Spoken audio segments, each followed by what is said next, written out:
Milli Assosiasiyası və Kənaz Media Qrupunun təşkilatçılığı ilə işinin adamını dinləyirsiniz. İşinin adamı başladı. Hər vaxtınız xeyir olsun, əziz tamaşaçılar, dəyərli dinləyənlər və izləyənlər, xoş gördük hər birinizi. Həftəmiz başladı, bismillah deyirik və mən aparıcı Kamran Yaradanquliyev, işin adamı layihəsinin rəhbəri, aparıcısı yenidən mikrofon önündəyim və çox sevincliyəm ki, dəyərli insanlarla həm söhbətik və çox dəyərli insanlar da bu həftə inşallah ki, işin adamında qonaq olacaqlar. Bizlə birlikdə dəyərli bir dostumuz, işinin mütəxəssisi, işin adamı iştirak edir efirdə. İşinin adamı studiyadadır. İşin adamı studiyadadır deyirik və bugünkü efirimizin baş qəhrəmanı Estet Engineering şirkəti olacaq və bu əsərin müəllifi dəyərli İlşə müəllim bizlə birlikdədir. Mən xoş gəlmisiniz. Təşəkkür edirəm Kamran müəllim, təkrar dəvət etdiyiniz üçün. Sizi görmək həmişə xoşdur. Bizə də müəllim, bizə də.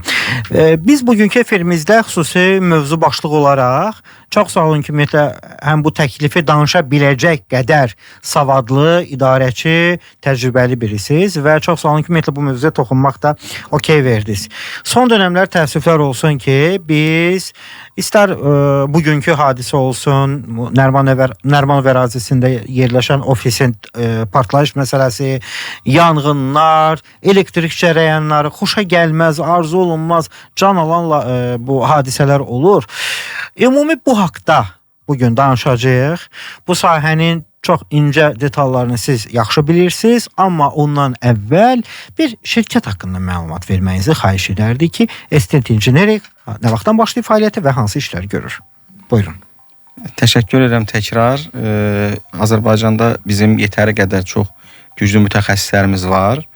Həm elektrik sahəsi üzrə, həm təhlükəsizlik sahəsi üzrə. Bunlardan biri də bizim şirkətimizdir, hansı ki artıq 97-ci ildən bəri biz bu sahədə çalışırıq. Artıq 28-ci ilimizdir. Bununla bağlı Estet, ümumiyyətcə bəzən mənə tez-tez soruşurlar ki, Estet adının mənası nədir? Mən deyirəm ki, biz əslində bu İngiliscə biraz adın qısaldılmasıdır. Engineering Solutions that Empower Technology. Yəni texnologiyanı belə deyək, daha çox tətbiqində belə yüksək səviyyəli mühəndis həllərinin təqdim edilməsi, belə deyək. Bunun sadəcə qısaldılmışı Estet olaraq olur. Bəzən, yəni yenə deyirəm, Estet sözünün nə mənaya gəldi soruşdular üçün biraz onunla bağlı bir məlumat verim. Mən də bunu səhv bilirdim bu. İndi bəxtəndə işinizə belə səhmanlıya yanaşırsınız. Baxmayaraq ki, biraz səsli, küylü, tozlu, dumanlı işdir də sizdə. Biraz burada texniki həllər, soyuq havalar, isti günəşin altında işləmək və s. Mən elə bilirdim ki, siz işinizə həmin zaman belə bir heykəltaraş mı deyim, rəssam mı deyim, belə incəsənət var yanaşırsınız. Var axı belə yanaşan dostlar, deyim, ona görə bəlkə də Estetdir bu. Bizim işdə əslində yanaşma normativlər qaydasının çərçivəsində olmalıdır. Yəni, kreativ yanaşma əlbəttə ki, mütləqdir. Bu, məsəl üçün, görünüş tərəfində, aydınlatma tərəfində, deyək ki, nə bilim, misal, bəzi çözümlərdə kreativliyi mütləq şəkildə tətbiq olunması çox gözəl bir şeydir. Amma elektrik və yanğın, məsəl üçün, əsas bu mövzunu deyimsə və ya havalandırma deyim, burada hər zaman normativlərə riayət eləmək lazımdır. Aha. Normativlərdən kənara çıxmalar problemlərə gətirib çıxarda bilər. Bu günü eşitdiyimiz, təəssüfləndiyimiz hadisələr kimi. Dəyərli izləyicilər və dinləyicilər, mən bir daha bildirmək istəyirəm ki, bugünkü gündə Estet Engineering şirkətinin rəhbəri Elşən müəllim bizlə birlikdədir və o məhz hansı səbəbdən qısa qapanmalar olur, partlayışlar olur, yanğınlar olur və s. bu mövzulara toxunacağıq, çünki o bu sahədə çox böyük təcrübəsi var. Həm də ki, dayanmadan özünün, komandasının, şirkətin inkişafına belə deyək də, günü bugün də olsa 97-dən bu tərəfə siz dayanmırsınız. Səfərlər olsun, sərgilər olsun, yeni əməkdaşlıqlar olsun, təlimlər olsun, hətta əməkdaşlıq etdiyiniz şirkətlərdən də nələr söylənirsiniz. Yəni çox maraqlı bir maarifləndirici efir bugün bizi gözləyir, amma qısa fasilədən sonra. Olar? Olar. Eşidəcəyik. Marsol Qrup, İş Adamları Cəmiyyətinin Milli Assosiasiyası və Kənaz Media Qrupunun təşkilatçılığı ilə işinin adamını dinləyirsiniz. Bəli, əziz dostlar, işin adamını dinləyirsiniz və bir daha nəzərinizə çatdırım ki, Estet İnjinerik şirkətinin rəhbəri Elşən müəllim bizlə birlikdədir və o bugün xüsusilə hətta o qədər sağ olsun, o da arzu edir ki, dinləyiciləri maarifləndirsin. Şirkətin tanıtımı, PR-ı bir tərəfə qalsın.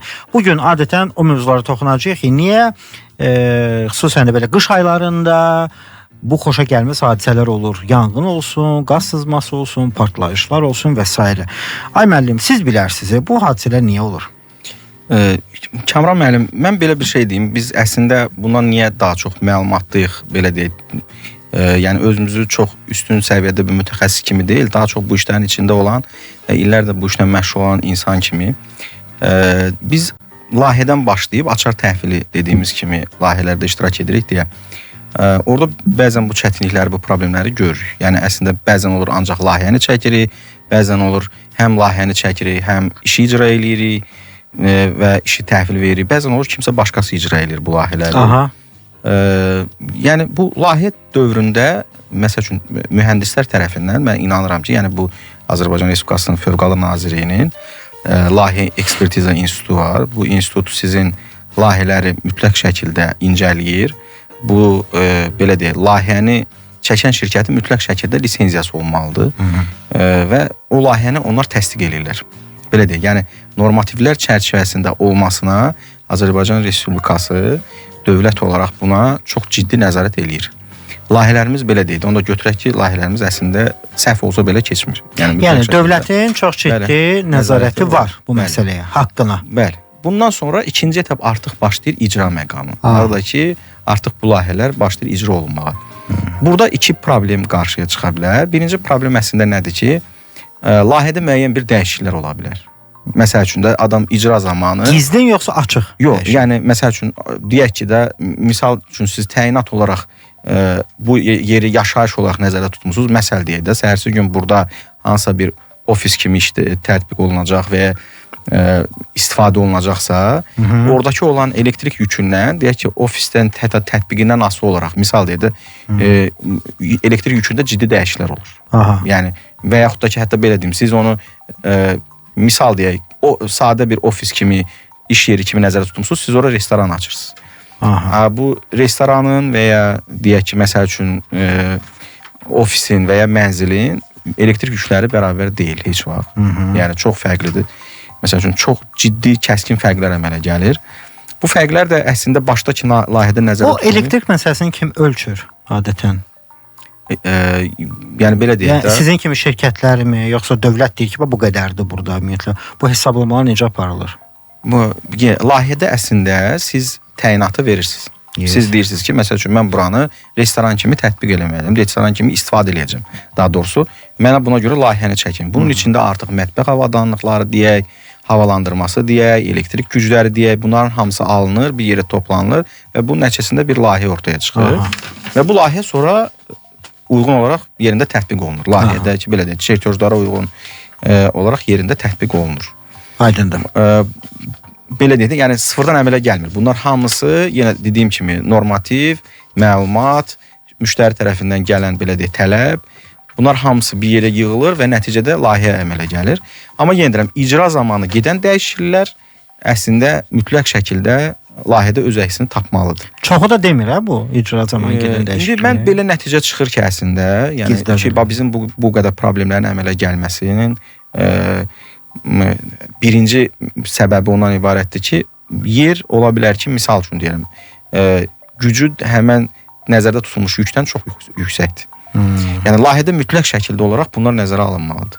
İkincisi, tətbiq məsələsinə gəlir çıxır ki, məsəl üçün, mühəndis layihədə bunu, məsəl üçün, avadanlıqların necə tətbiq olunması barədə çertözlərdə bunu, layihədə bunu göstərir. Yerində tətbiq edən insanın da ümumiyyətcə normativlər və bunların montajı barədə məlumatı olmalıdır. Yəni, məsəl üçün, biz həqiqətən bir estet şirkəti olaraq neçə illərdə, yəni 28-29 il ərzində bizim mütəxəssislərin bilik və bacarıqlarının artırılması, dövrü olaraq belə deyək, onların peşə bacarıqlarının yoxlanılması, sertifikatlaşması, bununla barədə həqiqətən çox ciddi bir iş aparırıq və davamlı heyətimizdə olan işçilərin bu mövzuda maariflənməsinə əlimizdən gələni eləyirik. Bir də çox vaxt bu üzr istəyirəm, bayaq reklam arası dediyi südə su qatmaq məsələsi də çox tez-tez rastlanır. Bax, ümumi bu layihələr var ha. Bəli. Hər nöqtəsində var. Elektrik məsələsində halal adamlar şikayət eləyirlər ki, 4 yazıb, şərti deyim də rəqəm, gəl mənə 2 deyir. Bunun dəmir konstruksiyası olsun. Sizə də hər halda belə müraciətlər çox olur. Təəssüf də, yəni açıq danışa biraz. Mən efirdə bugün çox cəsarətli ola bilməyəcəm. Bəli. Tam cəsarətlə deyim bunu. Cəsarətli ola bilməyəcəm. Niyə? Məsələn, mən elə binalar tanıyıram ki, o binaların altında olan birinci mərtəbədə böyük obyektlər var. Bəli. O böyük obyektlərində elə nöqtələrini söküblər ki, orada sütundur. Bəli. O aşmasının qarşısını alır və s.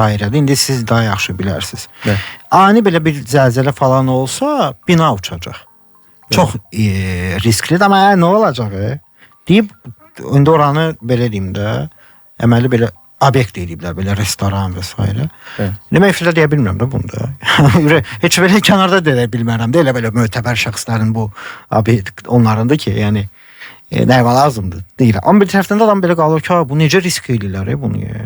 Necə risk edirlər? Konstruksiyalar mövzusunda bizim biraz ixtisas sahəmizin kənarıdır. Məsəl üçün, deyək ki, beton, metal konstruksiya belə deyək o mövzuda. Amma yenə də sizin, məsəl üçün, qeyd etdiyiniz kimi, əslində dövlət tərəfindən olan nəzarət deməli yerindədir.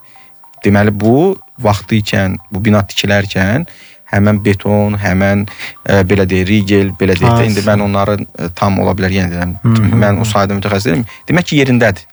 Bunu bu bina sahibləri bu şəkildə tikib yerinə yetirməsələr, bunu binanı təhvil verə bilmirlər. Bu artıq bundan sonrası, məsəl üçün deyək də, yəni deyək ki, indi dövlət hər binanın altına bir nəzarətçi qoya bilmir də ki, bu neylən. Burada artıq yenə deyirəm, mən elə fikirləşirəm ki, artıq yaşayan insanların özlərinin müdaxiləsinə ehtiyac olur ki, yəni ki, burada belə bir hadisə var, bu necə ola bilər ki, bu dəyişiklik oluna bilir. Yəni əslində ola bilər ki, ola bilər, amma inanmıram. Məsəl üçün deyək ki, bina nəzərdə tutulub 20 mərtəbə tikilsin, məsəl üçün deyək, 14-cü mərtəbədə saxlayıb adam və həmən yükü qaldıra biləcək şəkildəsə mütəxəssis rəyi varsa, bəlkə də ehtimal ola bilər. Yəni mən bu mövzuda fikir bildirməyə yenə deyirəm ki, çəkinirəm, çünki hər tərəfli bu mövzu araşdırılmalıdır. Amma elektrik tərəfinə aid deyirəm, məsələn, bu yanğın hadisələrinin olması məsələsinə görə bunu deyə bilərəm sizə ki, tətbiq məsələsinə gəlib çıxırıq yenə. Biz məsəl üçün indi şirkət olaraq çox zaman təkliflər veririk. Bəzən belə bir reaksiya gəlir ki, siz çox baha verirsiniz qiyməti. Məsəl üçün, falan kəs çox aşağı verdi. Mən bəzən izah eləməyə çalışıram, deyirəm ki, məsəl üçün Azərbaycanda ortalama belə deyək də, əmək haqqı demək olar ki, bütün şirkətlərdə eynidir. Ola bilməz ki, kimsə məsəl üçün deyək də, gedir çox ucuz qiymətə işçi işlədə bilməz. Belə ortalama nəzərə götürsək, işçi qiymətləri demək olar ki, eynidir. Material qiymətləri, məsəl üçün deyək, bizim sahəyə aid deyim, elektrik kabellərinin qiymətləri misin dünya qiymətlərinə əsasən belə deyək, təyin olunur. LME deyilən bir şey var, London Metal Exchange, belə bir birja var. Orada məsəl üçün misin qiymətinə görə həmən kabelin dəyəri dəyişə bilir. Yəni məsəl üçün deyək, 1/4, məsəl üçün 3/4 və ya 1-2 yarıma deyək ki, kabel. Bu həmişə belə olub da, yəni. Bu hər zaman belədir. Yəni ona görə qiymət dəyişiklikləri də buna əsasən olur. Bəzən ola bilər ki, məsəl üçün misin qiyməti çox yüksəyə qalxa bilər. Elə bir neft qiyməti kimi də deyək ki, indi neft qiyməti dəyişdikcə benzinin qiyməti dəyişir. Həmən kimi də misin qiyməti və ya alüminium qiyməti dəyişəndə, hansı ki bizim əsasən avadanlıqlarda onlar istifadə olunur, normaldır ki, qiymətlərə təsir eləyir. Yəni o deməkdir ki, yəni kabeldə də ciddi fərq eləmək mümkün deyil. Əgər məsəl üçün deyək, model dəyişinə getməsəz, məsəl üçün kabellərin özündə də bizə məsəl üçün kabel sadə bir şey gəlir. Bunun üstünün belə deyək də, üstünün örtüyü var, içinin izolyasiyası var. Hansı ki məsəl üçün deyək, oradan heç fikir verməmişəm. Ona belə dəriyə kabel. Orada da orada nə qədər elmi tərəflər var. Yox, çox ciddi. Məsəl üçün mən əslində bu bizə çox uzun bir belə böyük bir mövzunun belə deyək də tərkib hissəsidir. Məsəl üçün deyək də sadə bir şey deyim də, deyək ki, bizim adi istifadə etdiyimiz kateqoriya kabellər var, data kabellər belə deyək də. Orada məsəl üçün kateqoriyaları var. 5, 6, 7. Misal deyək də, kateqoriya 5 var, 6 var, 7 var. Bunun məsəl üçün deyək izolyasiyası olanı var, U tipisi var, F tipisi var, SF tipisi var. Bunların hamısında tətbiq zonaları fərqlidir. Üstəgəl bunların hətta üstünün o izolyasiya qatının yanmaz deməyimsə, daha doğru belə deyirlər, ona daha çox LCZH deyirlər, yəni low smoke, zero halogen deyirlər. Yəni ki, belə deyək də, yandığı zaman zəhərlənmə verməyən xüsusi belə deyək, örtüyü olur kabeldə. Bu örtüyü də tətbiq eləmə sahələri var. Məsəl üçün deyək də, siz ofisin içində tətbiq elədiyiniz zaman Allah göstərməsin, orada bir yanğın olsa, statistika onu göstərir ki, yanğında insanları od yox, tüstü daha çox öldürür. Bu məlum yasamal hadisələr. Yasamalda da məsəl üçün bu hadisəni gördük, Allah rəhmət eləsin. Yəni insanları boğan tüstüdür əslində. Yəni heç kimsə belə Allah uzaq eləsin, yəni belə deyək də, od yandırıb belə deyək də qaraltmır heç kimi. Çox adam Mənim həmkarım belə onu yazmışdı. Bizim məsəl üçün Azərbaycan bilirsiniz də metro hadisəsi oldu bizdə. Azərbaycan mənfi cəhətdə belə deyək də, biz metroda hadisədə bir dəfəyə tərəf olan insanların sayına görə Azərbaycan Guinness Rekordlar kitabına düşüb, bildiyim qədərilə. Yəni bunun da səbəbi yenə deyirəm, orada da səbəb, eyni səbəb həmən o tüstüdən. O ən sonuncu hadisəni deyir. Mənim bildiyim tarixini dəqiq bilmirəm, amma faktiki olaraq bu var da, yəni belə. Yəni orada hadisənin baş verməsi 90-cı illərdəki hadisənin 90-cı illərdə, bəli. Yəni dəqiq tarixini deyə bilmirəm. Sadəcə bilirəm ki, yəni bu ona görə də məsəl üçün tətbiq edilən kabellərin harda tətbiq edəcəyimiz, hansı tip kabellərin tətbiq edəcəyimizi bunu layihəyə belə deyək də, layihə çərçivəsində biz təyin edirik. Bizim mühəndislər təyin edir. Amma digər ki, məsəl üçün deyək də, bu kabellə bu kabelin arasında qiymət fərqi var. Mən layihədən ya kənarlaşmalıyam, məsəl üçün deyək də, normalda kabelin üstü örtüyü PVC olur, polivinil xlorid deyirlər, yəni ki, belə deyək də, bu sadə maddədir, amma yanıcı maddədir. Bu neftdən alınan bir məhsuldur. Amma bunun yanğına dayanıqlı olanı və ya dayanıqlıdan çox da tüstü buraxıb insanı zəhərləməyəni biraz daha fərqlidir və ona görə məsəl qiymət olaraq da fərqi var. İndi məsəl üçün kimsə aparır müştərinin qabağına layihəyə uyğun qiymət qoyanda 100 manat çıxanda, misal deyə də belə teorik deyirəm, onu məsəl üçün dəyişiklik eləyəndə bunu 80-ə 70-ə eləmək olur.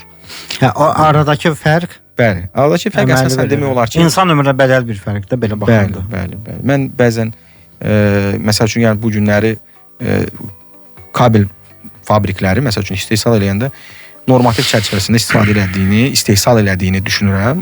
Amma yəni bazarda çox kabellər var. Məsəl üçün deyək də, indi sizdə mən reklamda da eşitdim o barədə ki, bəs 4 aldığını, 1/4 olduğuna əmin olun da, 4 milimetr kvadratlıq kabeldir mi, yoxsa yox, məsəl üçün deyək. Tez olur ya. Bu həqiqətən məsəl üçün üstünə 4 yazır, 2,5 olanda mühəndis hesabat olaraq sizə 4lük verib, sizdə yerində faktiki 2,5-dır, sabahları bu deməkdir ki, həmən yerdə enerji gəldiyi zaman kabeldə isinmə gedir, bu isinmə də yanmaya dönür də, belə deyək, və əgər üstü də dediyimiz kimi PVC-dirsə, sadə PVC-dirsə, neft məhsulu da yanır. Ona görə keyfiyyət birinci nöqtədə gəlir. Birinci. Bir də bunun tətbiqin özünü də düzgün eləmək lazımdır. Düzdürsə mənim. O da var. Yəni məsəl üçün ora qədər kifayətlənmirik də. Bunun bir də arxası var. Bir də indi bu tərəfini danışdıq. İndi məsəl üçün ikinci tərəfi deyək ki, bunun tətbiqi zamanı elə gəlir. Oradan da danışaq. Mən məsəl üçün binada görmüşəm. Deyək ki, biz indi layihəyə görə gedib baxırıq. Məsəl üçün deyək də, adam deyək ki, 17 mərtəbə, 20 mərtəbə binadır. 20-ci mərtəbədən belə çıxmasın, qaraja qədər, hətta mənfi birinci mərtəbəyə qədər adam kabeli sadəcə oradan üzü aşağı belə deyək də, indi sallayıb deyim, nə deyim. Oradan buraxıb belə düz aşağı gəlir. Hə, düz aşağı buraxıb. Yəni əslində orada aksesuarlar tətbiq olunmalıdır. Yapışmayıb eləmir. Ora gərək mütləq olaraq belə deyək də, hansısa bir xüsusi aksesuarlarla kabelləri bağlamalısınız. Çünki siz düşünün ki, sizin o mərtəbə uzunluqda kabelin ağırlığını düşünün və dönmə nöqtəsindəki, belə deyək də, yuxarıdakı bərkitmə nöqtəsinə düşən gücü hesablayın ki, neçə kilo ilə, belə deyək, bəzən hətta bu qalın kabellərdə yalan olmasa deyərəm ki, yəni az qala yarım tona qədər gedir, çıxır bu kabelin ağırlığı. Dayanmadan orada asılı qalır. Dayanmadan asılı qalır. Bunun, məsəl üçün, ola bilər ki, bir il ərzində ola bilər problem olmasın, ikinci il problem olmasın. Amma o isinmə, soyuq temperatur, isti temperatur, nəmişlik filan bu kabelə təsir edir və kabeldə istər-istəməz uzanma əmələ gəlir. Bu uzanma nə edir? Uzanma o deməkdir ki, yenə sizin nəzərdə tutduğunuz deyək ki, kabelin pəri deyək də belə deyək və ya rusca bunu jilka deyirlər, jilası deyək ki, kabelin hər pəri başlayır uzanmağa və nazilməyə. Nazilirsə o deməkdir ki, normativdən kənara çıxdı kabel. Məsəl üçün, mən bir çox binalar görmüşəm, burada açığı belə deyək də, bir reklam olar, amma hal-hazırda məsəl üçün biz elə layihəyə icra olunur. Məsəl üçün, biz orada əslində məsəl üçün o tipli yerlərdə artıq kabeldən istifadə olunması yanlış bir yanaşma olur. Bəzən orada mühəndis əllərində orada basbar deyilən bir sistem var. Yəni ki, bu nədir? Elə bir Lego kimi metal konstruksiyadan belə deyək, elektrik xətt ötürücünü yığırsınız. Artıq bu kabel deyil. Və bunda uzanmaq, dartılmaq, nə bilim, problemləri olmadı. Yəni, inkişaf var da bu sahədə belə başa düşdüm. Yox, bu 100%. Yəni, əslində öz keyfiyyətini və öz gələcəyini düşünən, belə deyək, bir dəfə iş görmək istəməyən şirkətlər, məsələn, bu hal-hazırda biz belə bir layihədə iştirak edirik. Məsələn, adam xərc çəkir, kabel atsa... İstəyirsiniz deyin adını.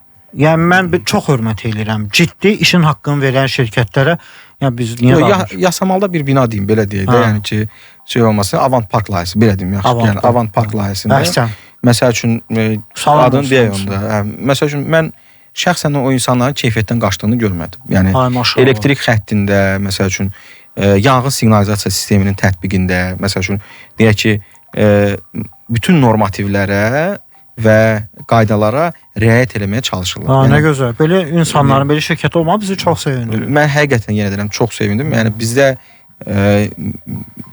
bu şəkildə tətbiq edən çox az bina var. Məsəl üçün, insanlar bayır görünüşünə, içindəki işlərə, bəzək materiallarına, nə deyək ki, çox xərc çəkirlər, amma o arxada qalan, divarın arxasında gizlənən, hansı ki, həqiqətən təhlükə törədə biləcək məsələlərə diqqət eləmədikləri zaman bu ciddi faciələrə gətirib çıxarda bilir. Aydındır. Nə yaxşı ki, siz demişkən, ümumiyyətlə dövlətimizin qəşəng bir nəzarəti var. Bu da heç də bəzi aparıcılar, ümumiyyətlə bəzi mövzularda elə dinləyici var ki, deyir, bunun kimsədə də marağı var. Amma yəni haqqında da, yəni dövlət maksimum çalışır ki, nəzarət eləsin və bu yaxınlarda bir yaxşı mövzu oldu. İndi qayda pozan sürücülərlə bağlı və elə qonağımız deyir ki, biz elə burada cəza tətbiq edirik. Bu cəzalar olmazsa bəzi sürücülər belə bilərəkdən kimsə başına çıxarlar da. İndi bu qədər belə cəza mexanizmi var. Tikinti sektoru olsun, layihələr olsun, bu qədər nəzarət var və təsəvvür edin ki, bunlar olmasa lap belə o məsələdə 4 dənəli simin heç birini qoymazlar. Təkcə üz qabığını verirlər, bu da sənin simin. Yəni, istər-istəməz də inkişafa aparır. Yaxşı layihələr var, yaxşı layihələrdə də yaxşı iş görən kişilər var, maşallah. Bəli, mən həqiqətən yenə bu bəzən yenə deyirəm ki, bu mövzularda bu işin içində olan insan kimi deyirəm, bu işin içində olan şirkət rəhbəri kimi deyirəm, dövlət tərəfindən həqiqətən ciddi nəzarət var. Yəni belə deyək də, yəni olası bütün belə deyək nəzərə alınır. Sadəcə bəzi, yenə deyirəm, mən hamısını etibar eləyə bilmərəm, hamısını qata bilmərəm. Çünki yenə deyirəm, bizdə Azərbaycanda çox gözəl iş adamları var, gözəl icra olunan layihələrimiz var, həqiqətən çox gözəl. Bu günləri inkişaf eləyirik. Məsəl üçün biz bildiyiniz kimi də biz 4 ölkədə bu dəqiqə fəaliyyət göstəririk. Məsəl üçün Gürcüstandan bizim qonaqlarımız gəlir, Qazaxıstandan gəlir, Özbəkistandan gəlir qonaqlarımız. Həqiqətən gəlirlər Bakıya gələndə Azərbaycanı biz gəzdiririk qonaqlarımızı. Məsəl üçün, yəni ilk öncə işdən əvvəl Azərbaycanın tanıtılmasına çox ciddi önəm verən bir insanam. Yəni həqiqətən Azərbaycana valeh olurlar. Həqiqətən çox iş görülüb.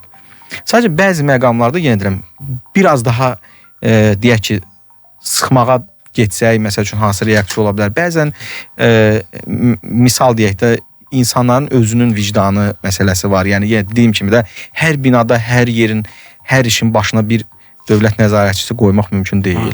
Burada artıq insanın özünün vicdan və deyək ki, bəzən hansısa bir belə deyək, qazancının bir hissəsindən keçmək, hansı ki, bu sabahsı gün bunun təhlükəsizliyinə. Heç vicdan bir tərəfə qalsın müəllimi. Sabah bunun cəzası var, həbsi var.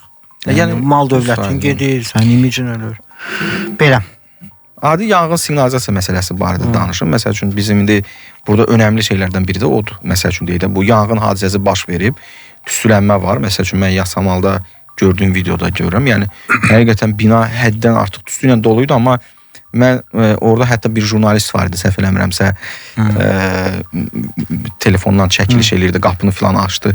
Yəni mən açığı yanğın siqnalizasiya sisteminin, yanğın xəbər etmə sisteminin reaksiya verdiyini eşitmədim. Yəni orada əslində o səsdən orada mümkün olmamalıydı. Orada səs ciddi bir səs olmalıydı və bu insanlar təxliyəyə hazır olmalı. Artıq insanlar mərtəbədən çıxmağa yetişmir də, belə deyək. Tüstü o qədər yoğun şəkildə artıq aşağı mərtəbələrə doldurur ki, gecə saat özü də çox az adam görmür. Hə, yəni yanğın siqnalizasiya sistemlərində bu görsənir ki, birincisi məsəl üçün layihələrdə keyfiyyətinə fikir vermirlər. Yəni tək ki layihəni yola verək. Yəni var, bu var orada. Layihədə dövlət nəzərdə tutur ki, mütləq şəkildə bunu eləməlisən. Ona icra olunur, yerində var, amma hansı keyfiyyətdə məhsuldur, bu məhsul həqiqətən reaksiya verəcəkmi, bu hadisə olduğu zaman, yəni bu ola bilər, yenə deyirəm də, məsəl üçün ola bilər bir bina 15 ildir, 20 ildir dayana bilər, hadisə olmaz. Amma bir hadisə və deyək ki 3 insanın rəhmətə getməsi, belə deyək, bu hadisə nəticəsində bunun dəyəri yoxdur da. Yəni belə deyək, o zaman deməkdir ki, bizim bu şeylərə artıq fikir verməyimiz lazımdır ki, yəni bu ola bilər ki 5 ildə bir dəfə reaksiya versən, amma mütləq verməlidir. Qurulandan sonra da texniki xidmət olunmalıdır. Düzgün vaxtında. Yəni o tərəfi də önəmlidir. Siz çox əla bir sistem qura bilərsiniz, amma gedib sadəcə deyək ki, sizin orada bir əməkdaşınız, deyək ki, tozlanma var, tozlanmaya görə siqnalizasiya qoşulur, insanlar narahat olurlar deyə, gedib onu sadəcə söndürə də bilər. Əla bir sistem var, amma çalışmır. Bu da önəmli məsələdir. Yəni hər tərəfi var. Yəni bu bir pasiyadan baxmaq olmur buna da. Gərək hər tərəfindən dəyərləndirəsən, çox şahili yanaşma olsun ki, nəticədə belə faciələr yaşanmaz. Bəli. Əziz izləyicilər və dinləyicilər, İşin Adamını dinləyirsiniz. Bizlə birlikdə Estet İnjinerik şirkətinin rəhbəri Elşən müəllimdir. Bir fasiləmiz var. Qısa fasilədən sonra biz yenidən Elşən müəllimlə həmsöhbət olacağıq. Mən nəzərinizə çatdırmaq istəyirəm ki, sualınız olsa bu nömrəni əlqa saxlayın. Zəng və WhatsApp nömrəmiz 099 6 907 907. Bəli, əlaqə nömrəmizi xatırlatdıq. Bir neçə saniyədən sonra qısa fasilə başlayacaq, sonra isə yenidən eşidiləcəyik. Marsol Qrup, İş Adamları Cəmiyyətinin Milli Assosiasiyası və Kənaz Media Qrupun təşkilatçılığı ilə İşinin Adamını dinləyirsiniz. İşin Adamını dinləyirsiniz. Mən Kamran Yaradanquliyevin təqdimatında xoş gördük hər birinizi. Qonağımız Estet İnjinerik şirkətinin rəhbəri Elşən müəllimdir. Elşən müəllim, bir daha sizi salamlayıram. Xoş gördük təkrar. Biz bugünkü mövzumuzda xüsusilə demək olar ki, şirkətin fəaliyyətini bir o qədər də fokuslanmadıq. Çünki məlum hadisələrə daha çox önəm verməyə çalışdıq. Sağ olsun, Elşən müəllim də bu təşəbbüsü irəli sürdü və onun da məqsədi siz dinləyiciləri maarifləndirmək idi. Hansı ki, biz nələri bilməliyik ki, qaz sızmalarının qarşısı alınsın, partlayışlar olmasın və s. və ilaxır. Bu mövzulardan ümumi danışırıq. Bir də siz az öncə bildirdiniz ki, ola bilər layihə var, layihədə göstərilənlər var. Okey, quraşdırdılar. Adi siqnalizasiya məsələsi. Amma sonradan daimi də bir texniki nəzarət məsələləri var da və siz şirkət olaraq ümumiyyətlə buna önəm verirsiniz. Bir də bu sonrakı texniki baxış, nəzarət sistemi necə formalaşmalıdır, necə icra olmalıdır? Belə danışaq. Biraz məlumat verim. Bizim əslində şirkət belə deyək, bir neçə bölümdən ibarətdir. Biri o mövzuda daha çox danışarıq, biraz sonra istəyirsinizsə distribüsiya deyək belə. Danışaq, yəni, nə də yox, sevə-sevə. Məhsulların Azərbaycana gətirilməsi və burada satışının təşkil olunması məsələsi var və ya istehsal olunması. Bu mövzuda yəni fəaliyyətimizin bir yönü budur.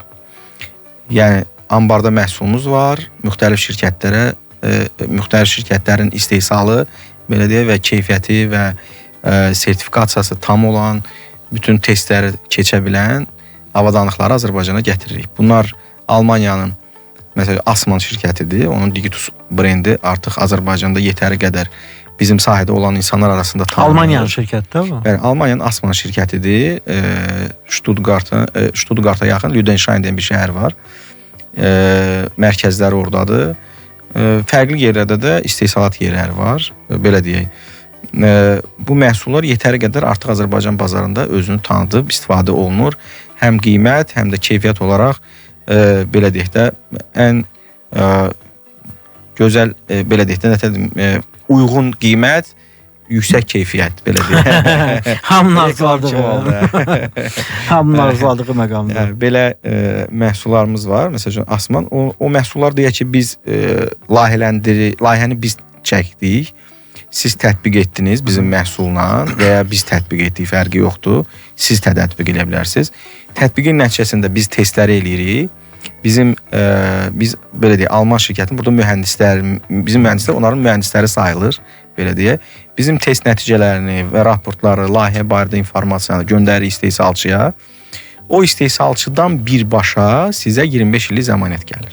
Sertifikatı. Yəni artıq biz deyil, yəni Azərbaycanda artıq heç bir şirkət deyil, istehsalçı birbaşa özü sizə həmən belə deyək, görülmüş işə, öz materialına 25 il zəmanət verir. 25 il. Ben niye 24 il yox, 26 il yox, 25 il? Bu əslində bir normativ var, belə deyim. Bu 25 il verilməsi məsələsi özü də Avropada sertifikat sağladı. Yəni belə deyək, sizin xüsusi sertifikatınız olmalıdır ki, şirkətinizin. Mən buna 25 il zəmanət verə bilərəm. Yəni, bu da var. Bəli. Məsəl üçün siz hələ sertifikat, zəmanətə qədər gələn bir yol var yəni. Bəli. Siz məsəl üçün belə məsələn bu sözlə deyilmir. Məsələn Avropadakı mən sizə 25 il zəmanət verdim. Özüm ölüm ha. Sən ölüm, mən ölüm olmur. Yox, bizdə bir söz var idi. Sonra əslində bilmirəm şey olar, yaxan ölər ya eşək məsələsi.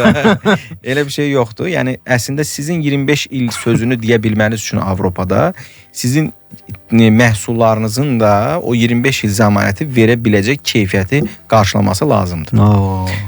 Asman şirkətinin biz sadəcə Azərbaycanda deyil, Ukrayna xaric keçmiş belə deyək, SSR indiki MDB ölkələri üzrə də nümayəndəsi sayılırıq və oradakı layihələrə də cəlb olunuruq. Yəni oradakı layihələndirmə etapında olsun və ya icra etapında olsun və ya zəmanətlərin verilməsi, testlərin aparılması, bu mövzuda iştirak edirik.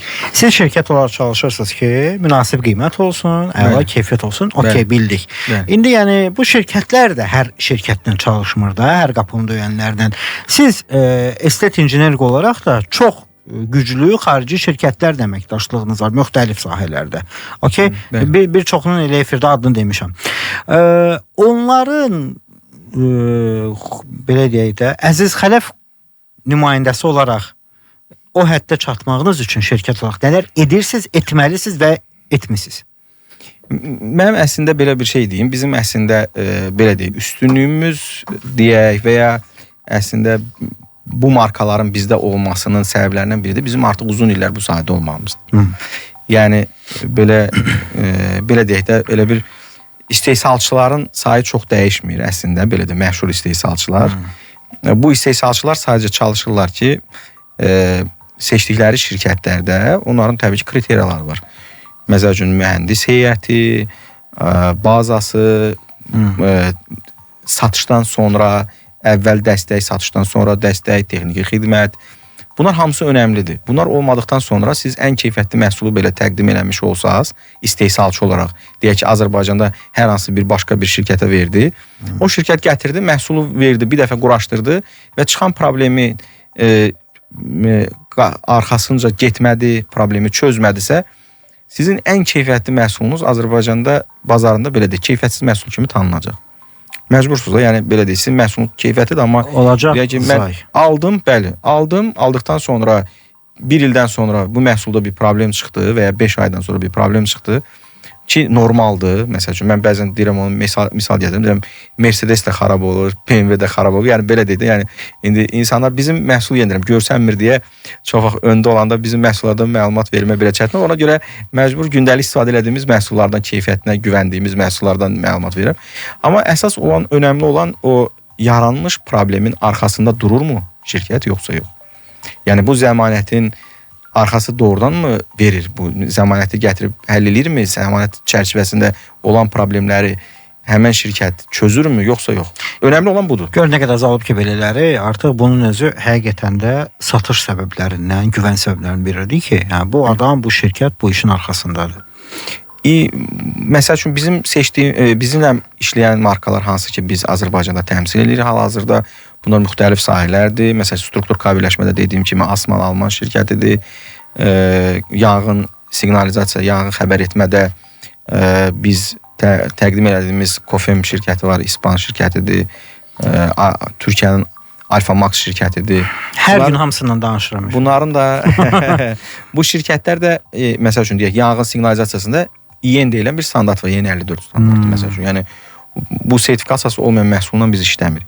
Çünki bu sabahsı gün sizin dediyiniz kimi bu günlər ola bilər mən məhsulu sataram, bu işdən məsəl üçün müəyyən bir qazanc əldə edərəm, amma sabahsı gün yaranmış problemlərə görə cavab vermək lazımdır. Çünki bu yanğın gördüyünüz kimi ciddi nəticələrə gətirib çıxardır. Bəli, bəli. Daha sonra bizdə UPS şirkətləri var, belə deyək, kəsintisiz güc qaynaqları deyək buna. Belə sadə dildə desək. Və kəsinti qaynağı deyəndə elektrik kəsildiyi zaman sizin müəyyən müddət ərzində texnikanın kəsintisiz elektriklə təmin olmasını belə deyək, nəticələrindən avadanlıq deyə belə deyək. Bu işıq kəsildi, generator işə düşənə qədər sizin deyək ki 1 dəqiqə, 5 dəqiqə, 3 dəqiqə, 10 dəqiqə ərzində avadanlıqdan asılı olaraq sistemin işlək vəziyyətdə qalması ehtiyacı varsa, orada artıq UPS tətbiq olunur. Bu generator deyil. Yox, generator deyil. Hamının bildiyi budur. İşıq söndürsə əlavə nə qoyur? Generator. Generatora qədər olan hissədir. Bəli. Məsəl üçün sizdə burada deyək ki, bu dəqiqə proqram gedir də, məsəl üçün deyək də canlı yayımdır. İşıqlar sönsə, deyək ki, generatorun işə düşməsinə ən azı 1-2 dəqiqə vaxt lazımdır. Bu 2 dəqiqə ərzində və ya 1 dəqiqə ərzində və ya 5 dəqiqə ərzində generatorun gücündən və böyüklüyündən asılı olaraq və ya qoyulan o belə deyək, parametrdən asılı olaraq işə düşmə zamanı var. Bu zaman ərzində sizin buradakı olan avadanlıqlarınızın sönməməsi lazımdır. Canlı yayımın dayanmaması lazımdır. Amma işıq sönəndən sonra 1 saniyə içində yanır, yoxsa işıq sönür, biz hiss eləmirik, o hələ də yanılı qalır? Yox, siz artıq UPS tətbiq olunduğu zaman sizin avadanlıqlar onlayn sistem deyirlər, onlayn UPS-lər, daha çox məsələn bu tip yerlərdə istifadə olunanlar, orada artıq qidalanma sizə akkumulyatorlardan gəlir birbaşa. Ona görə birbaşa akkumulyatordan qidalandığı üçün elektrik kəsintisini siz hiss eləmirsiniz. Biz hiss eləmirik onu əsas. Bu avadanlıqlarda da Azərbaycanda 2 şirkəti təmsil edir hal-hazırda. Biri Türkiyənin Alfa Max Türkiyənin Makesan şirkətidir və Amerikanın Vertiv şirkətidir. Bunların Azərbaycanda uzun illərdə artıq nümayəndəsi və bəzisinin partnyor səviyyəsində, bəzisində ekskluziv distributoruq, yəni sadəcə biz həmən məhsulları gətiririk. Həm satışını, həm satış öncəsi dəstək, həm satış sonrası dəstəyimizi veririk. Sona doğru yaxınlaşırıq. Bir 5-6 dəqiqə vaxtımızdan yararlanıb ən zəruri hansı məlumatlar verə bilərik? Əslində bu biraz mövzumuz bu hadisələr oldu. Mən bu mövzuya toxunaraq demək istəyirdim, bizim çox böyük texniki xidmət mərkəzimiz var. Bu mərkəzdə biz yanğın xəbər etmə sistemlərinə, havalandırma sistemlərinə, dediyiniz generatorlara, UPS-lərə texniki xidmət göstəririk. Bu çox önəmli bir məsələdir. İncə danışdığımız kimi, indi də vurğuladıq biraz bundan öncə, yəni siz ən bahalı, ən keyfiyyətli avadanlığı alsaz belə, əgər ona texniki xidmət göstərilmirsə, bu avadanlıqda ciddi problemlər çıxa bilər. Həmənki kimi yenə edirəm, məsələn, yanğın xəbər etmə sistemini quraşdırmısınız, ən yaxşısını quraşdırmısınız, amma işləmir. O deməkdir ki, sizdə Allah göstərməsin hansısa bir hadisə olanda, bu deməkdir ki, sizin xəbəriniz olmayacaq. Ona görə texniki xidmətə mütləq şəkildə diqqət yetirilməlidir. Vaxtında düzgün şəkildə havalandırma sisteminə də, yanğın sisteminə də xidmət göstərməlidir. Məsəl üçün, tüstü çıxırsa, binalarda tüstü sovurma sistemləri nəzərdə tutulmalıdır.